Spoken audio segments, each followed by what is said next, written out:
Paris Olympic में भारत की महिला पहलवान विनेश फोगाट को अयोग्य करार के मामले में court of arbitration for sports में सुनवाई पूरी हो चुकी है। 3 घंटे चली सुनवाई में विनेश फोगाट भी मौजूद रहीं। विनेश के वकील ने उन्हें अयोग्य ठहराने के फैसले को गलत करार दिया। अंतरिम फैसला जल्द आ सकता है।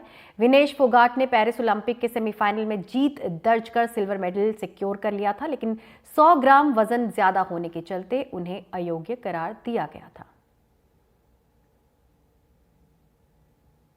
विनेश फोगाट मामले में सीएस कोर्ट में सुनवाई पूरी हो चुकी है और विनेश फोगाट के वकील विदुषपत सिंघानिया हमारे साथ मौजूद हैं। सर, पहला सवाल ये कि कोर्ट में क्या हुआ आज? पहली बात यह कि मैं विनेश फोगाट जी का वकील नहीं था। हम आईओए के, इंडियन ओलंपिक एसोसिएशन के वकील थे। हम लोग एमिकस की तरह अपियर कर रहे थे। हरीश साल्वे जी लीड कर रहे थे आर्ग्यूमेंट को, मैं उनको असिस्ट कर रहा था इस मैटर में। दूसरा जो कोर्ट में हुआ मैटर, पहले सवेरे को शेड्यूल था 1:30 बजे।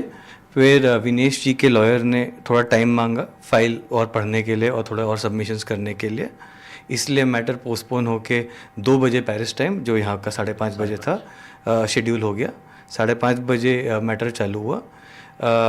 इस मैटर में विनेश जी भी थी। विनेश जी के लॉयर, 3 लॉयर फ्रेंच लॉयर्स और एक ऑनलाइन थे, तो 4 लॉयर्स थे उनके कोर्ट में। आर्बिट्रेटर ऑब्वियसली 16 आर्बिट्रेटर थे। इंटरनेशनल ओलंपिक कमेटी भी थी, यूडब्ल्यूडब्ल्यू थे, यूडब्ल्यूडब्ल्यू के रेफरी एंड और टेक्निकल ऑफिशियल्स थे, और आईओए की तरफ से हरीश साल्वे जी, मैं और मेरी क्रीडा लीगल की टीम थी। हमारी हियरिंग चली, करीब 3 घंटे के ऊपर चली।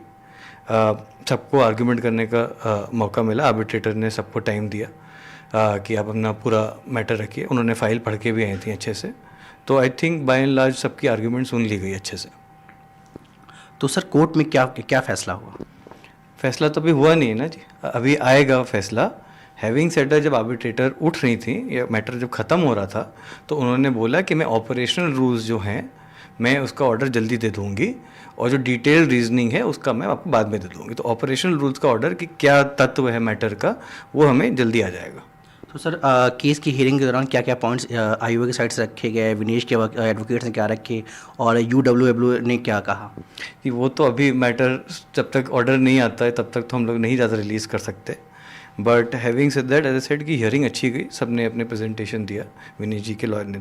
एंड बेसिक तो आस तो वही थी कि सिल्वर मेडल दिया जाए, और सिल्वर मेडल नहीं तो कुछ तो रीइंस्टेट किया जाए विनेश जी को, कि उनका इतनी मेहनत करी है तो उसका फल मिले।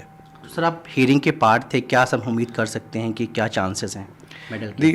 सर, अगर हियरिंग हुई है, मैडम आर्बिट्रेटर ने मैटर सुना है, तो चांसेस तो सबके होते ही है ना कि कोई डिसीजन फेवर में आ सकता है। तो अब वेट करना पड़ेगा कि ऑपरेशनल ऑर्डर क्या आता है। चांसेस तो हैं, इसीलिए तो हियरिंग हुई है, इसीलिए हम लोग ने आर्ग्यूमेंट प्रेजेंट किया है। तो सर, कोई टाइम लिमिट है कि कब तक आ सकता है ऑर्डर? ऐसे मैंने बताया कि मैडम आर्बिट्रेटर ने ये कहा कि ऑपरेशनल ऑर्डर वो जल्दी दे देंगी। तो अब आज तो बहुत लेट हो गया है, तो मेरे को लगता है कि कल तक ऑपरेशनल ऑर्डर शायद आ जाएगा। ओके।